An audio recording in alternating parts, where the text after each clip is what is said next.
Hello बच्चों, let's read the question. Predict which of the following molecule will have higher dipole moment out of CS2 and OCS. ठीक है, तो इसके लिए अगर हम की कॉन्सेप्ट देखें तो इसका की कॉन्सेप्ट क्या हो जाएगा? इसका की कॉन्सेप्ट हो जाएगा हमारा डायपोल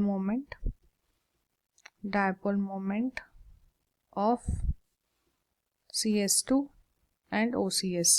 ओके, तो देखो अगर हम एक एक करके देखते हैं. अगर हम बात करें CS2 की, तो CS2 की हाइब्रिडाइजेशन क्या होती है? SP यानी कि लीनियर अरेंजमेंट होगी. तो इसकी अरेंजमेंट कुछ ऐसी हो जाती है. ठीक है, दोनों तरफ SS है. ठीक है, और सल्फर्स होता है, कार्बन से ज़्यादा इलेक्ट्रोनेगेटिव होता है. तो इसका डायपोल मोमेंट इस डायरेक्शन में, इसका इस डायरेक्शन में, और दोनों क्या कर देते हैं? एक दूसरे को कैंसिल आउट कर देते हैं. ठीक है, तो इसलिए इसका डायपोल मोमेंट क्या आ जाता है? इसका आ जाता है डायपोल मोमेंट 0. ठीक है, फिर अगर हम इसकी बात करें, किसकी क्या दिया हुआ है?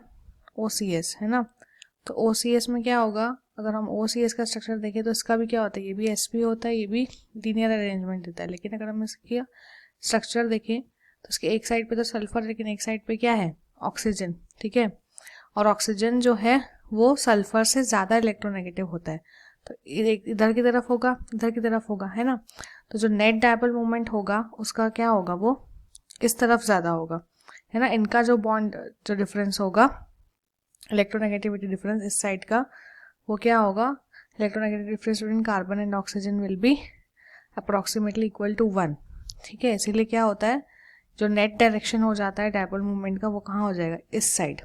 ठीक है, कैंसिल नहीं होगा इस केस में, क्योंकि इधर एक ऑक्सीजन है, इधर सल्फर है ना. और ऑक्सीजन का डायपोल वो इलेक्ट्रोनेगेटिविटी क्या होती है? ज़्यादा होती है एज कम्पेयर टू सल्फर, है ना. और दोनों को कार्बन से देखना है, तो नेट डायरेक्शन क्या हो जाएगा? इधर. तो इसका जो डायपोल मूवमेंट होगा विल बी ग्रेटर देन 0. ठीक है, तो हमसे पूछा है कि दोनों में से किसका डायपोल मोमेंट हायर होगा, CS2 का या फिर OCS का. तो किसका ज़्यादा होगा? OCS का. Okay, hope you understood it well. Best of luck.